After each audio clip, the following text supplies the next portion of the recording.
नमस्कार, मैं रजनीश तिवारी। आज हम चर्चा करेंगे तालिबान को लेकर। वर्तमान में अफ़गानिस्तान में जिस तरह से तालिबान या समझ लीजिए आतंकवाद की जो सरकार बनने जा रही है, इसका क्या प्रभाव संपूर्ण विश्व के देशों पे पड़ेगा, भारत में पड़ेगा, और भविष्य में जो देश तालिबान की सरकार को बनने के लिए शायद अपनी सिंपैथी तालिबान के प्रति दे रहे हैं, भविष्य में उनको उसका क्या परिणाम मिलेगा, इन सारे विषयों पे चर्चा करने के लिए आज हमारे इस खास कार्यक्रम में, तालिबानियों की सरकार के कार्यक्रम में, इस विषय की परिचर्चा करने के लिए शैलेश जी हैं। और आइए हम आज इनसे इन सारे विषयों पे विस्तृत जानकारी लेते हैं। शैलेश जी, आपका RTN 9 न्यूज में हार्दिक स्वागत है। धन्यवाद रजनीश जी। सबसे पहले मैं ये बताना चाहूँगा कि हक्कानी नेटवर्क के विवाद को लेकर के आज एक हफ्ते से बहस चल रही थी और लगभग यह फैसला हो चुका है कि अब अफगानिस्तान में तालिबान की सरकार जो बनने जा रही है, उसका सुप्रीम लीडर मौलाना मोहम्मद हसन अंकुत, जो कि प्रधानमंत्री घोषित किए जा चुके हैं, वही सुप्रीम लीडर होने वाले हैं। जो उप प्रधानमंत्री बनाए जा रहे हैं वो मोहम्मद जो है बिरादरी रहेंगे और उनके साथ एक और सहयोगी नकवी रहेंगे। जबकि मैं ये बताना चाहूँगा कि जो इस गृह मंत्री बनाया जा रहा है वह जो है हक्कानी, उसका नाम हक्कानी नेटवर्क से जुड़े हुए हैं, वो वहाँ के अमेरिका के जो आतंकवादी सूची है उसमें वो शामिल है। 50 लाख डॉलर उसके ऊपर इनाम है। अगर ये हम कहें कि ये तालिबान की सरकार नहीं बल्कि एक आतंकवाद की सरकार है, तो ये बिल्कुल किसी भी प्रकार से गलत नहीं होगा। और ये सबसे पहली बात ये है रजनीश भाई कि वहाँ पे मानव इस समय जितनी भी तरीके से पूरी मानव जात पीड़ा का शिकार हो चुकी है, वहाँ पे लोग प्रदर्शन कर रहे हैं। चारों तरफ से जो है एकदम भय का माहौल बना हुआ है।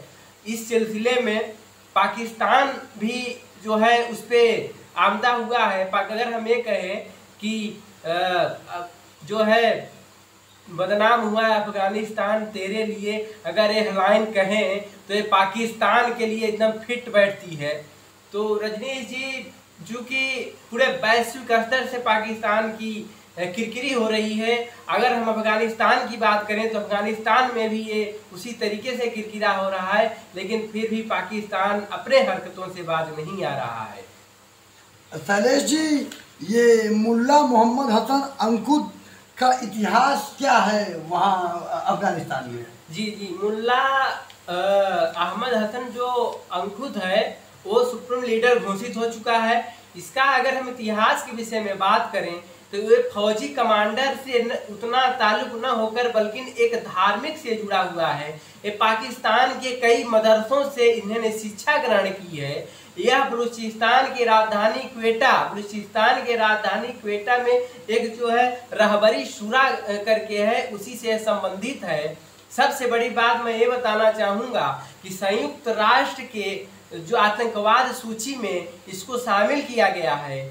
यह अंकुत वही अंकुत है जो अफगानिस्तान के बामियान में भगवान बुद्ध की मूर्ति को तोड़ा था। यही सबसे पहले धार्मिक कट्टरता दिखाई थी और आज यही सुप्रीम लीडर बना हुआ है। आज यही अफगानिस्तान का सरकार चलाने वाला है। सबसे बड़ी बात मैं ये बताना चाहूँगा रजनीश जी कि अफगानिस्तान का नाम बदल के अब इस्लामिक अमीरात किया जा रहा है, उसके झंडे को बदला जा रहा है। यह साफ तौर पे दिखाता है कि सीधे तरीके से ये मानवीयता को छोड़ करके, एक वैश्विक मानव समाज को छोड़ करके यह सिर्फ और सिर्फ इस्लामिक कट्टरता को प्रदर्शित करता है। यह सिर्फ और सिर्फ इस्लामिक मानव जात को देख रहा है और इसी तरीके से मुझे लगता है इन लोगों की सरकार भी चलेगी। शैलेश जी, ये बताइए, हम अगर इस सरकार को अफगानिस्तान में जो बनने जा रही है, इस सरकार को अगर हम आतंकवाद की सरकार कहें या फिर ये कहें कि इस आतंकवाद सरकार जो बनने जा रही है अफगानिस्तान में, इसका वैश्विक रूप से पूरे विश्व में और भारत में क्या असर पड़ेगा, ये तालिबान की सरकार, हम इसको न कहकर आतंकवाद की सरकार की संज्ञा अगर प्रदान कर रहे हैं तो ये कहाँ तक हमारी बात तर्कसंगत है? देखिए रजनीश जी, तालिबान को सत्ता में आने का जो अब मनगढ़ंत कहानियां गढ़ी जा रही है, हालांकि अगर वर्तमान के परिप्रेक्ष्य में बात करें तो अमेरिका की हार जरूर हुई है, लेकिन एक अहम भविष्य की बात, एक भविष्य, एक रणनीतिकार की तरह अगर हम लोग सोचें तो हमें लगता है कि यह अमेरिका की हार उतना नहीं है जितना लोग चर्चा कर रहे हैं, बल्कि हम ये कहना चाहेंगे कि ये एक साजिश समझौता की तरह सरकार बनाई जा रही है, जो पाकिस्तान खुशियां बना रहा है, चीन खुशियां बना रहा है, ईरान। कहने का मतलब ये है कि तालिबान की सरकार जो गठित हो रही है उसमें 6 लोगों को शपथ ग्रहण समारोह में 6 देश को बुलाया जा रहा है, जिसमें पाकिस्तान है, चाइना है, रसिया है, ईरान है, कतर है, तुर्की है। लेकिन मैं एक बात और इसमें बताना चाहूँगा, चाइना ने उसमें शामिल होने के लिए चुप्पी साध रखी है, जबकि रसिया के विदेश मंत्री ने सीधे तौर पे इस बात को रख चुके हैं कि हम उस जो है समारोह में तभी शामिल हो सकते हैं जब अफगानिस्तान का एक एक वर्ग, एक एक बच्चा, एक एक समुदाय सहमत होगा। तालिबान के सरकार को बनाने के लिए एक एक वर्ग, एक एक समुदाय सम्मिलित होगा, तभी हम उस समारोह में सम्मिलित होंगे, तभी उसको जो है हम मान्यता देंगे, अन्यथा हम उसमें शामिल नहीं होंगे। मतलब कि आपके कहने का है कि ये जो आतंकवाद की सरकार बनने जा रही, इसमें कई देश इससे रुष्ट भी हैं, क्योंकि उनको पता है कि भविष्य में काफ़ी क्षति और नुकसान वो जो अपने देश के ही नहीं हो पा रहे हैं तो अदर देशों का क्या भला कर पाएंगे। जी जी जी, वही मैं कहना चाह रहा हूँ। और रजनीश जी, सबसे बड़ी बात मैं ये बताना चाहता हूँ कि अभी 1 दिन 2 दिन हो गया, 2 दिन पहले वहाँ एयर स्ट्राइक हुई थी।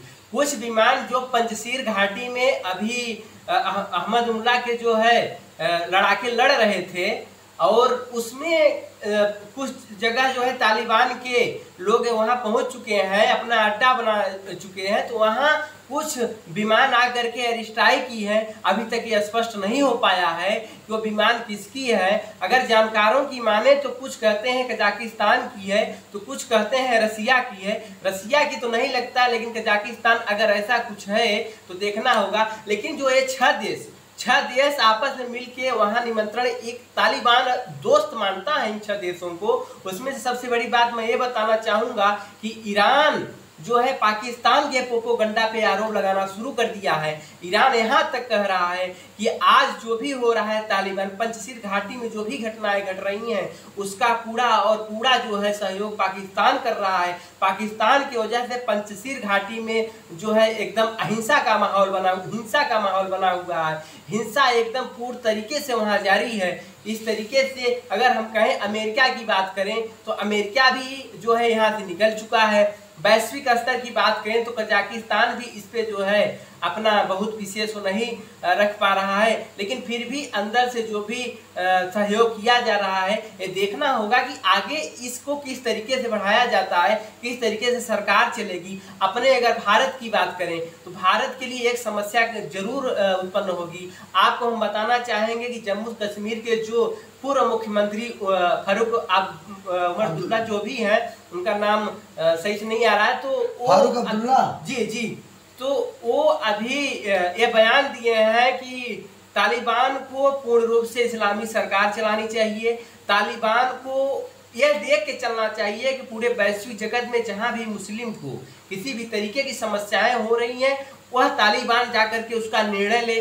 अर्थात हम यह कहना चाहते हैं कि आप हमारे हिंदुस्तान में रह के आप तालिबान की बात कर रहे हैं, तालिबान की आप गाथा गा रहे हैं, मतलब आपको निर्णय तालिबान देने आएगा, आपको किसी भी तरीके का जो न्याय होगा वो तालिबान दिलाने आएगा। तो इस तरीके से जो राजनीतिक वैश्विक स्तर में राजनीति चल रही है, अपने भारत के लिए भी वर्तमान परिदृश्य में देखा जाए तो कहीं न कहीं समस्याएं हैं, लेकिन उस समस्या से जो है लड़ने के लिए हमारी पूरी राजनीति जो माननीय यशस्वी नरेंद्र मोदी जी हैं, सारी चीज़ें सेट हो चुकी हैं। हमारी सेना जो है एकदम पूरी तरीके से लड़ने के लिए सक्षम है। तो अभी आप सब व्यूअर्स को जो शैलेश मिश्रा जी ने जानकारी दिया, ये वाकई में बहुत अच्छी बात बताई है। इस कार्यक्रम में अफ़गानिस्तान की बनने वाली सरकार के विषय में जो अभी चर्चा हुई, तालिबानियों से संबंधित बहुत सारी अच्छी बातें हम सबको शैलेश मिश्रा जी ने बताया और हम सबको इस बात को गौर करना चाहिए। और मोहम्मद अब्दुल्ला जो कि मुख्यमंत्री रहे हैं, फारूक अब्दुल्ला जम्मू कश्मीर के पूर्व मुख्यमंत्री रह चुके हैं, उनको अफ़गानिस्तान के सपोर्ट में इस तरह के शब्दों का प्रयोग नहीं करना चाहिए, क्योंकि वो भारत के हित में नहीं है और उनको भारत का पक्ष रखना चाहिए। बहुत बहुत धन्यवाद। नमस्कार।